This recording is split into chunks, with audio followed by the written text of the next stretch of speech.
You'll be all right going to the hospital alone, right? I swear I'll send you straight to hell. My name is Lisa. I'm currently 9 months pregnant.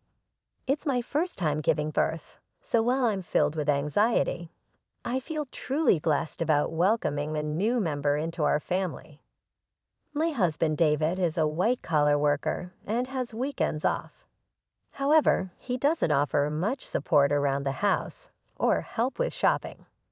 This is because he usually goes back to his parents' home on weekends. David has a deep bond with his in-laws, and since their home is nearby, he spends almost every weekend there without any specific reason. Since I've become pregnant, I've been cautious about lifting heavy objects. For instance, when buying heavy items like rice, understanding friends often help out. My daily routine starts by waking up early, preparing breakfast for David, and seeing him off to work. Afterward, I do the cleaning and laundry, and then head out for any necessary shopping. Once I return home, I start prepping for dinner. Only after finishing these, I can finally have some relaxation time. Since taking maternity leave, I've taken up a new hobby, blogging. Every day, I write a diary accompanied by photos I take, such as meals, blue sky, flowers blooming in the garden. Many friends and acquaintances leave comments, and these moments of journaling have become small daily joys for me. But as I was preparing dinner, my husband returned home as usual. He carelessly placed his bag and jacket on the sofa, and I tidied them up, hanging them on a coat hanger. "Welcome back. I made hamburgers for dinner. I'm going to take a bath," I said. Responding curtly, he headed straight for the bathroom. 3 years have passed since we got married. There has been little kindness or consideration from him. I occasionally wonder if this is truly what a marital relationship should be like, but I've resigned myself to it. When David returned in his pajamas, I handed him a drink. "Where's the beer?" he asked, glancing at the bar. "Sorry, I forgot to buy it today. I'll get some tomorrow," I hinted. "What? Seriously? Go to the convenience store now." His demeanor changed immediately, and he spoke with evident anger. I was irritated. Why was he asking his pregnant wife to do this? "If you want it so badly, why don't you go get it yourself? It's hard for me to move around with this big belly." At the time, he became even angrier and started shouting, "You're the one who forgot to buy it. It's your job to fix that mistake. And just because you're pregnant doesn't mean you get special treatment." My mother always said it's important to keep moving for the sake of health. Knowing that he doesn't calm down easily when he's angry, I reluctantly decided to go to the convenience store. Once I arrived, I bumped into Sarah, a neighbor. "Oh, Sarah. Good evening, Lisa." "Good evening. Did you forget to buy something too? I ran out of sauce, so I came here." Sarah's cheerful voice slightly lifted my spirits. My husband really wanted beer, and he told me to buy it. Why didn't he just go himself? That's what I said, but it didn't get through to him. "It sounds like you're having a tough time, Lisa." After walking together for a bit, Sarah and I parted ways at a crossroad. When I returned home, David was lounging on the sofa, watching TV. Having not even cleaned up after dinner, he asked, "Why did it take you so long? What were you doing around for? Give me the beer." David's disgruntled voice and his insensitive remarks made my heart ache. However, I handed him the beer without a word and began cleaning up after the meal. How could he say such things to me, especially when pregnant? I felt the urge to retort, but I didn't want another shouting match. Afterward, I had my dinner, took a relaxing bath, and headed to the bedroom. The next morning, David acted as if nothing had happened. It seems he's the type to forget everything after a good night's sleep. However, I couldn't forget his words from the previous night, and I consciously ignored him. Early in the morning, he said, "Don't take it out on me." I'm heading to work now, so be a bit considerate. You know the importance of appreciation, right? Due to what he said, I was filled with the urge to retort, "That applies to you, doesn't it?" But out of shock and disbelief, all I could do was sigh deeply and see him off. Be careful, right? I don't eat dinner tonight. See you. Without any explanation, David left in a hurry. After seeing him off, I took care of household chores and went shopping as usual. However, since David mentioned he wouldn't be having dinner, I decided to prepare something simple just for myself. Then, as I was about to start my meal alone in the evening, I heard David's unexpected return and rushed to the entrance. "I'm back. Thanks for your hard work. But you said you didn't need dinner today, right?" "Yeah, but my drinking party got canceled. I'm hungry." "You have something to eat, right?" "Well, I only prepared a meal for myself today." Upon hearing this, David's face contorted with anger. "Didn't you even consider the possibility I might come back? This is unbelievable." Saying that, he moved to the dining table, and upon seeing the dinner I'd prepared, his mood worsened. "What do you call this, a meal? I seriously question if you're properly doing your duties as a housewife. Don't waste the money I'm working for. I quickly prepared something for myself today. Please don't get mad like this. Maybe you should learn proper cooking from my mom. Honestly, I've always found your cooking lacking." Again, he always compared me to his mother. Doesn't he realize how hurtful these comparisons can be? "I can't eat this. Go buy something." Hearing this, my heart sank further. What does he think of me? It's already night, and I've taken a bath. Can't you go buy it yourself? Forget it. You forgot to buy beer yesterday, didn't prepare dinner today. It's so frustrating. I'm going back to my parents' place." David stormed out, left alone in the house. I strangely felt a sense of relief. The next morning, as I expected, I received an angry call from David's mother. "How can you not serve David a proper meal?" This feels like moral harassment, if not worse. I explained what happened yesterday, but she wasn't accepting it. So I just apologized and ended the call. After the call, my mood plummeted. Since David wasn't home, I decided to have a leisurely late brunch. However, the thought of David coming back tonight weighed on my mind. Considering yesterday's events, I decided to make tonight's dinner special. I shopped with more care than usual, picking out ingredients and adding David's favorite beer to the cart. I was determined to prepare a dinner that would earn David's praise. I shortened my blog update time a bit to allocate more time to cooking. After dedicating ample time to preparations, the table was set beautifully, as if it was a special occasion.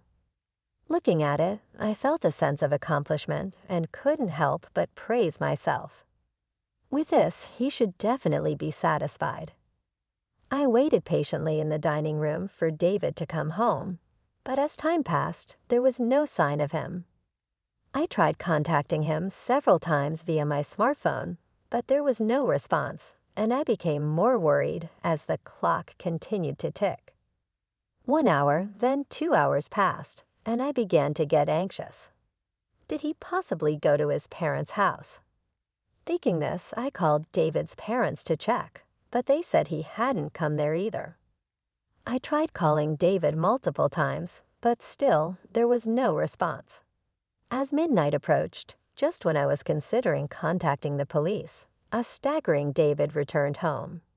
He seemed clearly drunk. But I'm home. Hiccup. I rushed to the entrance in concern and found David lying on the hallway floor. "What happened? Are you okay?" Hearing my voice, he responded angrily, "Too loud. Go away." He then staggered towards the dining room. When I tried to support him, he forcefully shook off my hand. "Don't touch me. Don't come near me with that ugly face. To think you're my wife." In his drunken state, he spat out those words, and then just lay down right there. Those words were beyond shocking. Why? Why can't he consider others' feelings? His remarks hurt me deeply, and I was filled with thoughts of maybe he no longer sees me as family. Tears welled up in my eyes. I put so much effort into cooking. It was all for nothing. With that thought, I had my dinner alone and enveloped in loneliness. The next morning, David woke up as if nothing had happened. My head hurts. I guess I drank too much. But why did you leave me in the hallway? You chose to lie down there, David. It's not my fault. Aren't you my wife? At least take care of me when I'm drunk. David's words made me wonder why he always blames me right away. If you weren't going to eat at home, you could have at least let me know. I had prepared a nice meal, and I called you multiple times. Why didn't you answer? Then David replied nonchalantly, my drinking party from the day before got rescheduled to yesterday. Do I have to report everything? Besides, you know how hard it is to pick up the phone during a gathering. Think about my situation. With every word David said, my heart got colder, and my expectations of him diminished. That way, I won't feel hurt or disappointed anymore. This thought lingered in my mind that I'm taking a break and going back to my parents' home tomorrow. Being with you lately feels unpleasant and boring.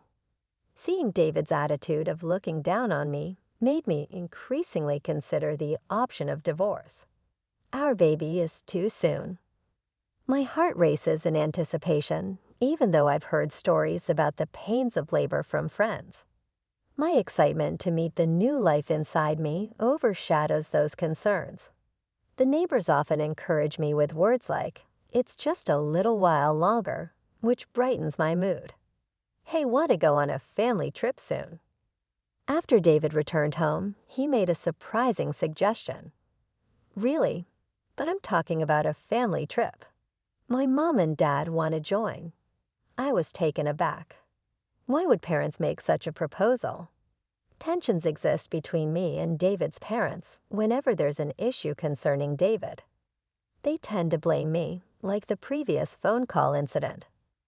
However, the sudden idea of a trip left me doubtful. But I'm about to give birth soon, and traveling a long distance might be a bit risky. How many times do I have to tell you? Just because you're pregnant doesn't mean you're sick. My parents are thoughtfully inviting us, but what if something happens? It'll be fine. Everything's already decided. We'll go for 2 nights and 3 days next week. What? Next week is my due date. That's a bit. Just do as you're told. Prepare for the trip. End of discussion. David just expressed his opinion and then left the room. I'm in trouble now, I thought to myself. The next day, I sought advice from a close friend and explained the situation. She was concerned and said, "That's a bit too much." While I was contemplating how to decline the offer, the day of the trip suddenly arrived. Actually, I'm not feeling well today. I'm worried about the baby, so I'm going to rest at home. I tried to use that as an excuse, but David didn't seem convinced. Anyway, you can just rest in the car, and you'll be fine, right? Come on, bring a luggage. We're heading to my parents' house, so hurry up. As we headed to the car, I was worried and asked, "Is this really okay?" After loading our luggage into the car and sitting in the passenger seat, I felt warmth at my feet. Looking down, I noticed water spreading around them. Oh, my water broke. I immediately informed David, "David, I think my water just broke. Please take me to the hospital quickly." Taken aback by the situation, David exclaimed, "Are you serious?" "Yes, I'm serious. We need to go to the hospital now. The baby might be coming." While trying to clean up the water with a towel in the car, David suddenly opened the passenger door. "David, what are you doing? We need to go to the hospital. Get out. You're going to make a mess in the car." I was in complete shock. "What are you saying?" I said, "Get out." David forcefully pulled me out of the car. In this unbelievable situation, David said, "I can't believe this. We were supposed to be on a family trip. Just go to the hospital by yourself." I was too shocked to say anything as I called out to David, "Wait, how can you leave me here like this?" He drove away, leaving me behind. Feeling overwhelmed, I quickly dialed for an ambulance. When someone approached asking, "Lisa, are you okay?" It was Sarah, looking concerned. Sarah immediately recognized my predicament and arranged for a special taxi, comforting me throughout. Grateful for her kindness, tears streamed down my face. Soon after, I safely arrived at the hospital, thanks to Sarah's help. On the way, she held my hand and cheered me up, and she stayed by my side until I was taken to my room. While being transferred, I made a silent vow. I will make him pay for this, even if his labor pains grew. Sarah kept holding my hand, and furthermore, she contacted my parents, who soon arrived at the hospital and looked deeply concerned. Sarah whispered to them, "There's something I want to discuss." The three then left the room. As the labor pains intensified, my smartphone vibrated from a corner of the room. "Who is it?" I asked, and my parents responded with David's name. They looked displeased, but I took the call anyway. As soon as I answered, I heard a panicky David, "Help me." However, I was in no state or mood to converse with him, and promptly ended the call. Despite my parents turning off my phone, David continued to send messages. As labor intensified, I was finally moved to the delivery room. After enduring the pain for some time, I finally heard my baby's cries. Exhausted, I saw my parents and Sarah standing before me with warm smiles. Relieved, I closed my eyes and rested. When I woke up after a few hours of sleep, I found myself lying in the hospital bed. Rubbing my eyes, I noticed my parents sitting next to me, their faces filled with concern. "Are you okay?" my mother asked gently. Still feeling the weight of exhaustion, I couldn't muster the energy to sit up, while my father looked teary-eyed. My mother comforted him, saying, "The postpartum period can be exhausting." Witnessing this heartwarming scene, a smile formed on my face. "How's the baby?" I inquired. My parents informed me that the baby was undergoing some tests, but would be back in the room soon. However, I noticed Sarah wasn't present. Responding to my unspoken question, my mother remarked, "Sarah left a little while ago." Thinking about how things might have turned out had Sarah not been there, a feeling of unease settled over me. I made a promise with my parents that after being discharged, I would visit Sarah to express my gratitude. Turning on my smartphone to inform my friends about the birth, I was met with an overwhelming number of missed calls, mostly from David. The sheer number left me momentarily stunned, but I felt no hope or expectation from his calls, so I closed the notifications without hesitation. One of my friends visited the hospital room to congratulate me on the birth. As she rejoiced and extended her genuine wishes, I opened up about the recent incidents with David. After hearing the story, she expressed both shock and anger, half-jokingly saying she'd like to punish him a bit. But she also emphasized that my health and rest were paramount. She chatted with me for a while and then left. My parents, already briefed by Sarah about the whole episode, asked, "What are you planning to do next?" I shared my thoughts about my relationship with David and told them I'm considering a divorce. They respected my decision and provided their support. Upon my discharge, I planned to stay at my parents' house. They prepared a room for me there. Meanwhile, David seemed to have visited the hospital. But as I had informed the hospital staff that I didn't wish to see him, he wasn't allowed in. The next day, Sarah came to my hospital room holding a fruit basket. "Sarah, you came." Seeing her face, I exclaimed with delight. "You seem to be recovering well, but remember not to overexert yourself. Postpartum fatigue can be quite profound. Feeling comforted by Sarah's words, I sighed with relief, taking the fruit basket from her. "Sarah, thank you so much for helping me. I don't know what would have happened if you weren't there." As I bowed deeply, Sarah gently laughed. "What's most important is that both you and the baby are healthy. I just want a small hand. Regardless, I'm forever grateful. Once things settle down, I'll come over to thank you properly." Sarah laughed warmly in response. "You know, I've talked to my husband about what happened. He seemed quite furious." From her words, I could somewhat deduce David's situation. "Sarah, I'm truly sorry for dragging you into this mess. Don't worry. Remember who you owe for being able to work at your current company. This incident is truly hard to forgive." At that moment, I heard a stern tone in Sarah's voice for the first time. Sarah was actually the wife of the CEO at the company where my husband worked. When we first moved to this residential area, I had no idea about this fact. However, as we frequently encountered each other at the local supermarket, shops, and occasionally at convenience stores, we gradually became closer. We even began to enjoy tea together. During these sessions, I learned about the nature of her husband's job. On the other hand, my husband was completely unaware of this background. This is because he didn't even accompany me for our initial neighborhood greetings and didn't prefer interacting with our neighbors. Sarah had previously told me gently, "I don't want to cause any trouble, so don't tell your husband." And I had respected that request. Knowing that I was pregnant and still being forced to endure my husband's unreasonable behavior, Sarah had several times suggested, "Should I talk to my husband about this?" However, I had always declined, not wanting to trouble her. But with this recent incident, perhaps even Sarah reached her limit. So that's why my husband kept calling Sarah.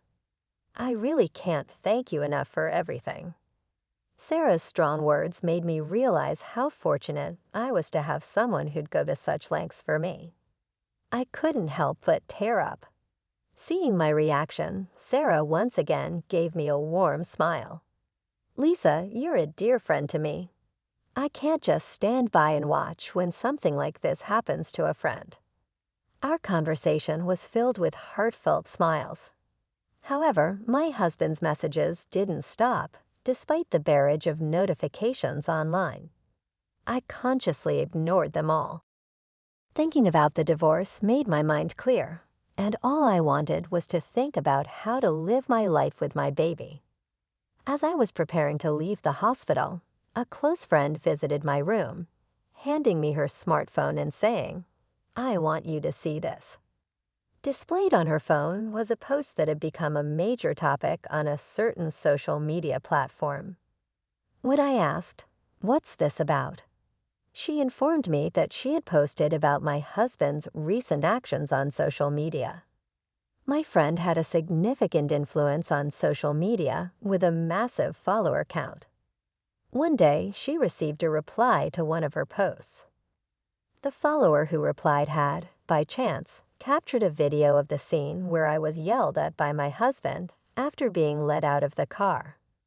The follower, wanting to protect my privacy, blurred my face in the video and, with my friend's permission, shared it online. The video spread like wildfire, and as a result, personal details about my husband and even his company were identified. Currently, my husband seems to be under a barrage of criticism online. What I had no idea had escalated to this level. My friend, smiling gently, remarked, "Well, they brought it upon themselves, didn't they?" My husband's actions and their consequences were all a result of choices he made. Furthermore, when one of my husband's friends confronted him about the incident, he reportedly excused himself, saying, "I had a prior travel commitment with my parents that day, so I had no choice." Because of this statement, not only my husband, but also his parents began to face criticism online. The story spread even in the vicinity of my in-laws' home, and there seemed to be various topics related to my husband's parents circulating on social media. Suddenly, my phone started ringing. When I checked the screen, it was a call from my mother-in-law. That's for my mother-in-law. The talk of the town hall, my friend, eyeing the screen of my phone with interest, suggested, "Why don't you pick up and give her a piece of your mind?" However, I was so fed up that I felt no words to do so and decided to ignore it. Before I knew it, the missed calls log was filled with names of my husband, father-in-law, and mother-in-law. Ever since the incident was highlighted on social media, even the hospital staff seemed to be aware of my situation and started offering genuine support. Whether my husband or in-laws came to the hospital or called multiple times, the hospital staff didn't allow any contact with me. As my discharge date approached, I had one pressing worry: whether my husband and in-laws might be lurking outside the hospital. My parents reassured me, saying, "You have nothing to worry about."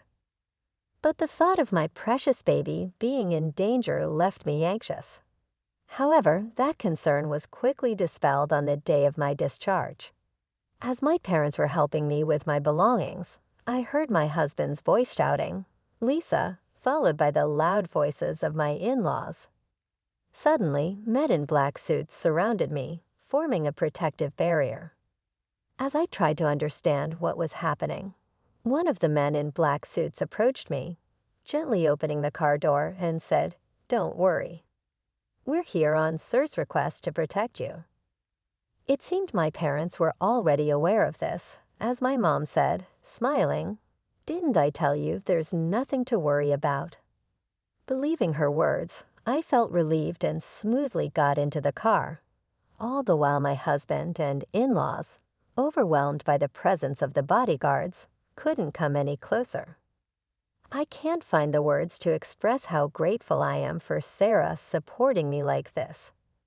The only thing occupying my mind was how to reciprocate Sarah's kindness. My parents felt the same, saying in unison, "We have to find a way to show our gratitude to Sarah."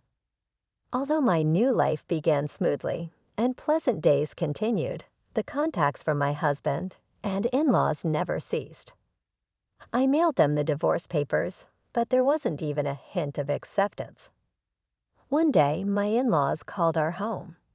It seems my father answered, and they reportedly addressed him with the attitude of, "She became a part of our family, so no matter how she's treated, she should comply." When my father angrily retorted to their statement, it seems they were taken aback and quickly hung up. While discussing how to handle this with my parents, I decided that seeking professional assistance was the best course of action and resolved to consult a lawyer. Coincidentally, my father was acquainted with a lawyer. When we explained our situation, he graciously promised to help. I informed the lawyer about the video circulating on social media and detailed past events. When the lawyer reached out on our behalf, my husband was initially taken aback. However, over time, he became defiant. "We'll solve marital issues ourselves. We don't need a lawyer," he argued in a flustered tone. However, the lawyer calmly responded, "I'm acting upon Lisa's request. Any future communication should be directed to me. It's up to Lisa, my client, to decide whether or not she wants to involve a lawyer." My husband was at a loss for words. Though initially refusing to divorce, when mediation and the possibility of a court case were suggested, the word court seemed to shake him, and he reluctantly agreed to the divorce. I have no interest in the child and have no intention of seeing them in the future, so I don't see why I should pay child support. As for property distribution, I did nothing wrong, he claimed irrationally. The lawyer calmly explained from a legal perspective, but my husband still seemed unconvinced. "In that case, it seems we'll meet in court," the lawyer suggested. My in-laws, who were listening nearby, appeared to panic and immediately agreed. When I was informed of this by the lawyer, I was shocked that I had ever married such a man. I had been communicating with Sarah since returning to my parents' home, and when I told her about the recent events, she playfully and gleefully suggested, "How about seizing your ex-husband's retirement pay? Garnishment is one way, right?" Feeling overwhelmed by Sarah's astuteness, a while later, I was contacted by the lawyer who conveyed that my husband wished to apologize in person. Wanting a satisfactory conclusion, I agreed to converse over the phone under the supervision of the lawyer. The day of the scheduled call arrived. On that day, I was accompanied by my parents and the lawyer. From the other end of the line, I heard, "Finally, you answer. Apologize now, and I'll forgive you. So come back home.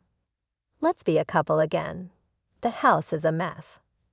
I might lose my job, and everyone's looking at me coldly. All of this is your fault, so take responsibility." He continued to bombard me with accusations. Without being overwhelmed, I calmly chose how to react. When he said, "See, you can't even reply properly. Truly a woman with no redeeming qualities," I finally responded, "Just so you know, this conversation is being recorded. I'll keep it as evidence. Goodbye." Hearing this, my husband's voice revealed his shock. "Wait, you recorded it? That's not fair, right? I was joking. I'm sorry. I can't live without you. Let's start over.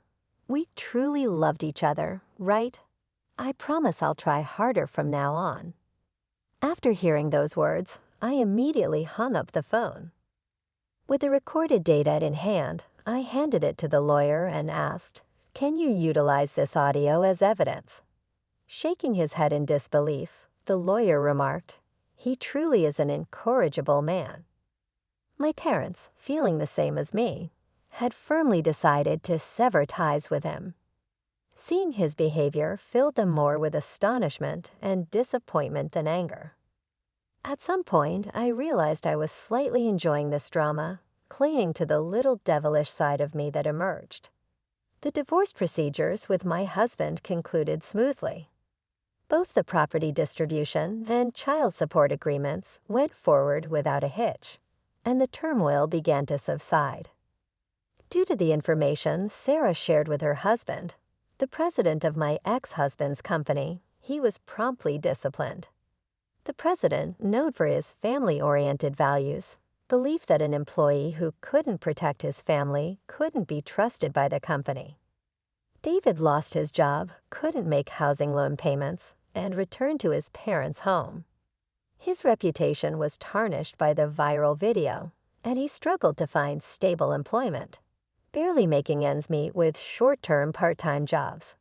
Rumors spread about his parents, too, and according to reports from Sarah's friends in the neighborhood, they seemed to live in perpetual unease. The cold societal judgment they faced, which exceeded my expectations, made me think that, surprisingly, this ostracization might be harder for them than any legal repercussions. With most matters settled and my health recovering, my parents my baby, and I visited Sarah's home to express our gratitude. Both Sarah and her husband seemed genuinely happy and doted on my baby, making us feel warm and welcomed. After that, Sarah and my mother became close friends. Similarly, Sarah's husband and my father got along very well, and our families grew close. Furthermore, Sarah and her husband's son was around my age, and to everyone's surprise, our relationship began to develop in an unexpected direction. A few years later, the idea that I might actually become a part of Sarah's family was something no one could have ever predicted. Life truly is full of surprises. Big thanks to all of you for watching. If you liked the video, give it a thumbs up, subscribe, and hit the bell. Your support is awesome. See you in the next one.